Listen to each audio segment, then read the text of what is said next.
Have you ever eaten when you weren't hungry? And while you're eating, you're thinking, why am I doing this again? Why am I back here? If that's you, I want you to hear this before we go any further.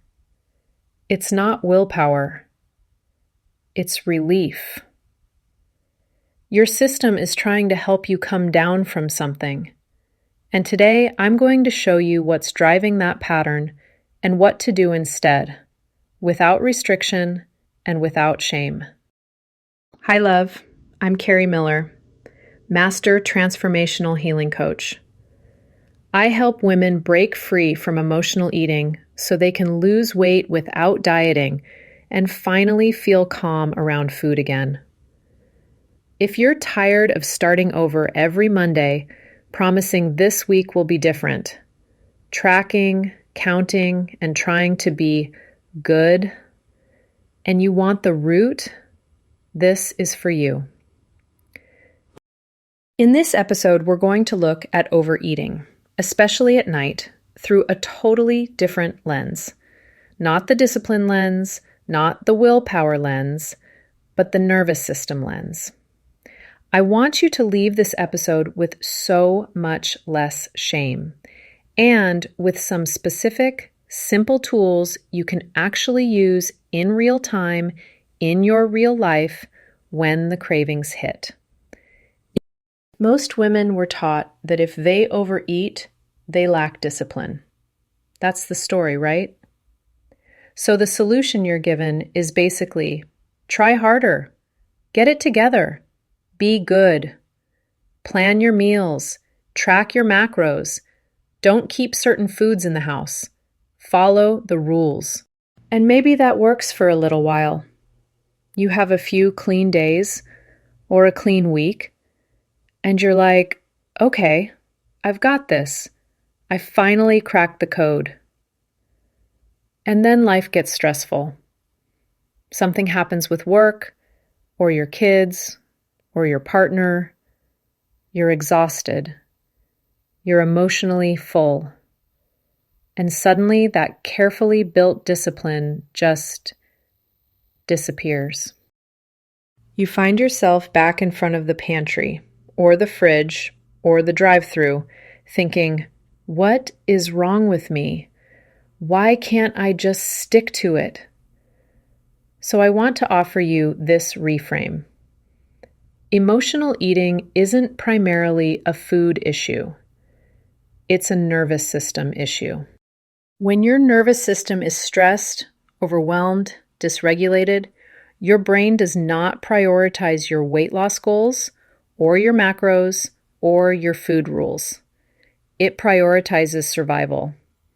It's looking for fast comfort, fast regulation, fast relief. And for most women, food is one of the quickest, most accessible comfort tools you have. So if you keep overeating, it doesn't mean you're weak. It means your system is trying to regulate. Let's really name what food is doing for you in those moments. Food doesn't just taste good. It changes your state. It can numb. It can distract. It can soothe. It can give you a break from thinking, from feeling, from performing. For women who are carrying a lot mentally and emotionally, and also hormonally, food often becomes the place they finally stop performing. You're holding everyone else together. You're managing schedules. You're managing emotions. You're being productive and helpful and strong. Food becomes the moment where you don't have to hold it all together quite as tightly. I want you to think about the moments you're most likely to overeat. Is it after a stressful conversation, when your chest is tight and you feel misunderstood? Is it after the kids go to bed and the house finally gets quiet? Is it after a long day of being on, people-pleasing, being productive, trying to do everything right? That's not random. That's your nervous system looking for a downshift. So when you find yourself reaching for food in those moments, instead of going straight into judgment, I want you to start to see it as, oh, my system is trying to help me. It doesn't quite have the tools it needs yet, so it's using food. Let's talk specifically about night, because nighttime overeating is one of the most common patterns I see. So many women tell me, I do fine during the day, and then at night, it all falls apart. And again, we're trained to think, oh, that's when your willpower runs out. But I want you to see it as, that's when your nervous system finally has room to come down. All day you hold it together. You're on for work, on for your family, on for everyone else's needs. You're productive, responsible, helpful, strong. You are in go mode. And then the day gets quiet. The emails slow down. The kids are in bed. The house is calmer. Maybe you're finally alone on the couch. And your body finally exhales. And that's when the nervous system says, okay, now I need comfort. Now I need to decompress. If food has been your main comfort tool, that's exactly where your body is going to go. Not because you're broken, but because that's what it's learned. So instead of asking, how do I stop this? I want you to start asking, what is my body trying to regulate right now? What is this craving trying to help me with? Is it trying to help me come down from anxiety, from loneliness, from resentment, from decision fatigue? That question alone starts to move you out of shame and into curiosity, which is where change actually happens. Now I want to walk you through a simple reset I teach clients because it actually meets the real need, which is regulation. We're not going to punish you into a new pattern. We're going to give your nervous system more options. Step 1 is breathe to signal safety. I want you to inhale for 4, exhale for 6. Do that 5 times. Longer exhales tell your body, you're safe. We don't have to sprint. We don't have to brace. And you can do this standing in your kitchen, sitting in your car, hiding in the bathroom, wherever you are when the urge hits. Step 2, soften the body.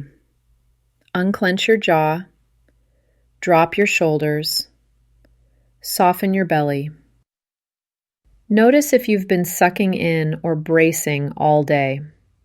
So many women are physically braced from morning until night and don't even realize it. Just that softening is already a mini downshift for your nervous system. Step 3, name the need. Ask yourself, what do I actually need right now? Comfort, rest, connection, reassurance. This is where emotional eating recovery really begins. When you stop treating cravings like a moral failure and start treating them like information. Then I want you to choose one supportive action before food. Just one. It could be making a warm cup of tea. It could be sitting down, actually sitting for 2 minutes and feeling the chair under you. It could be stepping outside for fresh air. It could be writing one sentence, I'm feeling blank. It could be texting someone and saying, hey, I'm having a hard moment. It's not about never eating the food. You can still decide to have the snack, the dessert, the extra portion. What we're doing is giving your nervous system more than one option. We're building a little bit of space between the urge and the action, so you can choose from a calmer place instead of from panic or habit. Now let's talk about what happens after you overeat, because this is such an important fork in the road. There are really two paths: punishment or recovery. Punishment looks like waking up the next day and saying, I blew it. I'm disgusting. I can't be trusted. I'm not eating carbs today. I'm skipping breakfast. I'm starting over Monday. It's restriction, shame, and self-attack. And it feels like you're taking control, but what you're actually doing is putting your nervous system back into threat. Recovery looks very different. Recovery looks like, okay, I overate. That happened. I'm going to drink some water. I'm going to take a few of those longer exhales. I'm going to speak to myself with kindness on purpose. And then I'm going to get curious. What happened right before I ate? What was I feeling? What was I needing that I didn't know how to give myself? Healing is not never overeating again. Healing is recovering faster and learning your pattern so it loses its grip over time. Every time you choose recovery over punishment, you're building self-trust. You're teaching your nervous system, we don't have to be terrified of mistakes. We can learn from them. So as we close, I want you to really take this in. If you've been overeating, especially at night, it doesn't mean you're broken. It means your system has been trying to regulate with the tools it has. You've been looking for relief. And there is nothing shameful about wanting relief. Today, we reframed overeating from a willpower problem to a nervous system pattern. We talked about how food becomes relief, why night is such a tender time, the simple nervous system first reset you can use before you eat, and what it looks like to choose recovery instead of punishment after you overeat. If you're ready to stop overeating without dieting and break free from food guilt, I would love to support you. DM me the word call for a free discovery call, and we'll map what's actually driving your emotional eating without shame and what support would look like for you. And if this episode helped you, share it with a woman who is tired of fighting food and blaming herself. She deserves to hear that it's not a character flaw. It's a nervous system pattern. Thank you for spending this time with me. I'll see you next time on Walk the Queen's Way.